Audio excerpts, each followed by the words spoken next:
lagi bersama saya Sofia Ramadhani dan saya Amelia Safitri. Di sini kami akan membawakan berita mengenai sejarah lahirnya Tentara Nasional Indonesia. Sejarahnya sendiri mengalami 3 tahap. Yang pertama ada BKR, TKR, dan TNI yang merupakan ujung puncak adanya Tentara Indonesia. Di sini saya akan menjelaskan tentang BKR atau Badan Keamanan Rakyat. Badan Keamanan Rakyat adalah suatu badan yang dibentuk untuk melakukan tugas pemeliharaan keamanan bersama dengan rakyat dan jabatan-jabatan negara. BKR ini dibentuk oleh Panitia Persiapan Kemerdekaan Indonesia atau PPKI dalam sidangnya pada tanggal 22 Agustus 1945 dan disahkan oleh Presiden Soekarno pada tanggal 23 Agustus 1945. Latar belakang pembentukan BKR ini dimulai pada tanggal 19 Agustus 1945. 2 anggota PPKI yaitu Abi Kusno Cokrosedioso dan Otto Iskandar Dinata mengusulkan untuk dibentuknya sebuah badan pembelaan negara. Namun, usul tersebut ditolak dengan alasan dapat menimbulkan bentrokan terhadap tentara Jepang yang masih bersenjata lengkap pada saat itu dan memicu intervensi kepada tentara sekutu yang akan melucuti senjata tentara Jepang. Alasan tersebut didasari karena pada saat itu Perang Pasifik baru saja usai setelah Jepang menyerah kepada sekutu. Tentara Jepang yang jumlahnya mencapai 344.000 di seluruh wilayah Indonesia mentalnya sangat terguncang karena kalah perang. Dalam keadaan mental mereka yang tidak stabil itu, mereka diberi tugas oleh sekutu untuk menjaga keamanan di Indonesia sampai para sekutu datang. Pembentukan BKR merupakan perubahan dari hasil sidang PPKI pada tanggal 19 Agustus 1945 yang sebelumnya merencanakan untuk dibentuknya sebuah tentara kenegaraan. Perubahan tersebut akhirnya diputuskan pada tanggal 22 Agustus 1945 untuk tidak membentuk tentara kebangsaan. Keputusan ini dilandasi oleh berbagai pertimbangan politik.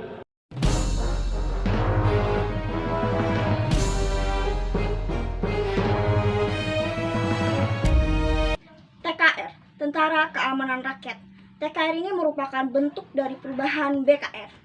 TKR dibentuk pada tanggal 5 Oktober 1945 berdasarkan maklumat yang dikeluarkan oleh pemerintahan Republik Indonesia. TKR dibentuk dari hasil peningkatan fungsi Badan Keamanan Rakyat atau yang kita sebut BKR yang sudah ada sebelumnya, dan tentara intinya diambil dari bekas peta. Pendiri TKR sendiri pada tanggal 18 Desember 1945, pemerintahan Republik Indonesia secara resmi mengesahkan pengangkatan Sudirman menjadi Panglima Besar dengan pangkat Jenderal. Latar belakang dibentuknya BKR ada 3. Yang pertama adalah desakan anggota DPR akan pentingnya tentara kebangsaan dalam suatu negara. Yang kedua adalah tindakan provokasi dari pasukan sekutu dan Belanda. Yang ketiga adalah keamanan rakyat yang semakin terancam oleh kedatangan sekutu.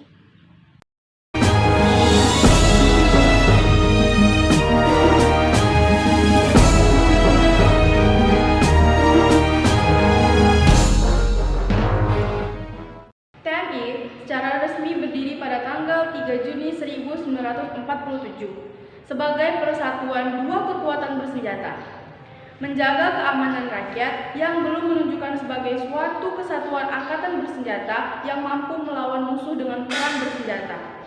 Jenderal Sudirman ingin meninjau susunan dan kerja TKR. Kemudian atas prakarsa Markas Tinggi TKR, pemerintah mengeluarkan penetapan pemerintahan nomor 2 SD 1946 tanggal 1 Januari 1946. Isi dan penetapan pemerintahan itu adalah mengubah nama Tentara Keamanan Rakyat menjadi Kementerian Keselamatan Rakyat. Kementerian Keamanan Rakyat diubah menjadi Kementerian Pertahanan. Belum genap 1 bulan, sebutan Tentara Keselamatan Rakyat diganti dengan TRI atau Tentara Republik Indonesia. Hal ini berdasarkan pada maklumat pemerintah tertanggal 26 Januari 1946. Di dalam maklumat itu ditegaskan bahwa TNI merupakan tentara rakyat, tentara kebangsaan, atau tentara nasional. Namun, dalam maklumat itu tidak dapat menyinggung tentang kedudukan badan-badan perjuangan atau kelas karan di luar TKR. Selanjutnya ada anggota-anggota Panglima Besar Tentara Keamanan. Yang pertama itu Jenderal Sudirman sebagai Panglima Besar Tentara Keamanan Rakyat atau yang disebut dengan TKR mulai dari 12 November 1945 sampai 29 Januari 1950. Yang kedua itu adalah Jenderal Major TB Simatupang, Kepala Staf Angkatan Perang atau Angkatan Bersenjata mulai 29 Januari 1951 sampai 2 November 1953. Yang ketiga adalah Jenderal TNI Abdul Haris Nasution, Kepala Staf Angkatan Bersenjata mulai Desember 1955 sampai 1959. Setelah panitia itu bekerja, akhirnya keluarlah penetapan Presiden tentang pembentukan organisasi TNI yang disebut Tentara Nasional Indonesia. Mulai tanggal 3 Juni 1947, secara resmi telah diakui berdirinya TNI sebagai penyempurnaan dari TNI. Segenap anggota Angkatan Perang yang bergabung dalam TNI dan anggota kelas karan dimasukkan ke dalam TNI. Dalam organisasi ini telah dimiliki TNI Angkatan Darat, TNI Angkatan Laut, dan TNI Angkatan Udara. Semua itu terkenal dengan sebutan ABRI atau Angkatan Bersenjata Republik Indonesia. Saat ini Angkatan Bersenjata Republik Indonesia kembali bernama Tentara Nasional Indonesia. Terima kasih. Wassalamualaikum warahmatullahi wabarakatuh.